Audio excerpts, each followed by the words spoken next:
Really shocked, and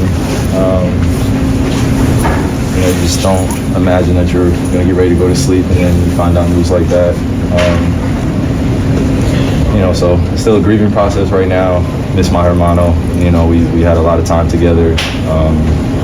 Keith too, and Maxi, and we just built some bonds that went beyond the basketball court. So if anybody can understand at home, when someone or a few group of people or a few people leave in a trade, it's going to be difficult, and that's what we're dealing with right now. But this is a business.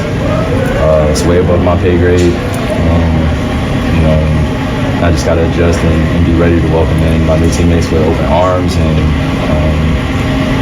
kind of be ready to go back to Dallas too, to speak in front of our fans. I know they're feeling it too. I'm feeling it too, guys. It's just an adjustment period, and I don't want to downplay this either or disrespect our new guys. They're going to help us win and they're going to help us build towards a championship. But just like everyone else at home, kind of see it from afar. It hurts. What were you doing when you caught wind that it was going to happen? Trying to figure out how I'm going to deal with all this and put my best foot forward as one of the leaders of the team.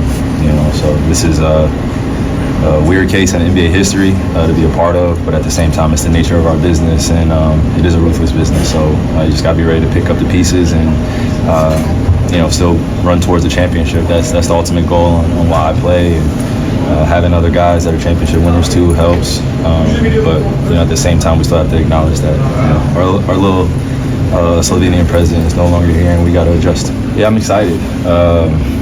This is a part of my career where I don't have as many years playing. I'm not in my early 20s.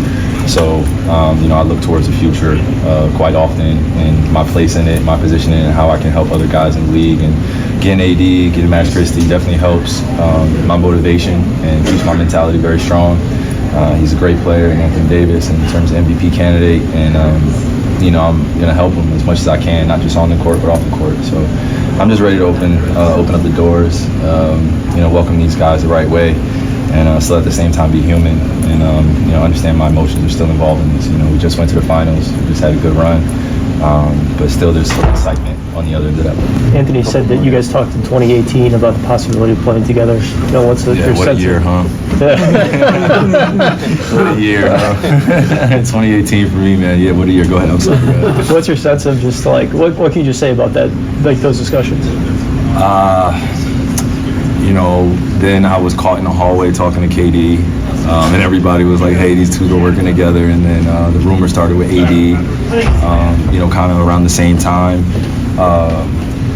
And we all had that vision to play together in Boston. Danny Ainge had a large responsibility in that, trying to make it happen, make sure that I stayed in Boston. But we had some young pieces, and JT and JB, and we were traded either one of them. Who knows if they won a championship? So the franchise had to do what was best for them, and I had to do what was best for me. So then it didn't necessarily make a lot of sense because the pieces and assets we had. But I think now, in our older age, as they say in our league, we get a chance to do something we envisioned a while ago when we were young kids. So it's exciting now. AD in Boston at one time? Yeah, that has no foreshadowing either on anything, guys. Just letting you know that right now. We were discussing in 2018, just for everybody at home that's watching, because I know all these words are going to be looked at. But yeah, in 2018, it was like a dream for Kyrie, AD, KD to be on one team and still keep JT and let him grow, and then see how it goes. But back then, those young guys weren't ready to be in trade rumors, man. Our locker room splintered after that once they found out. It wasn't JB or JT, but just our locker room splintered once they started figuring out the trade rumors, and then our season kind of started going a whole different way. What did you want to know from Nico when you talked to him about why this trade was done? Like I said, it's just above my pay grade. This is something that was in the works without a lot of people necessarily being privy to the information and knowledge. So as a player, you can only do so much. I reached out to Luka, made sure that he was good, made sure his family was good, and it was time to move forward. And also Keith and Maxi, I don't want to keep forgetting them. They had a huge position in our team, responsibility for us making it to the finals last year, keeping everybody sound, mind, body, spirit. So now that falls on different guys, and guys are going to have to step up, including myself, and be ready for this adjustment period, which is going to be great regardless, but at the same time, it's going to be some healthy mistakes along the way as we integrate everybody into what's going on. The shock is probably worn off a little bit, but how is the locker room right now, and has it sunk in, and how are you feeling, just the team in general? Yeah, we're putting the pieces together. And the tone is improving, just because everybody had questions, a little confusion,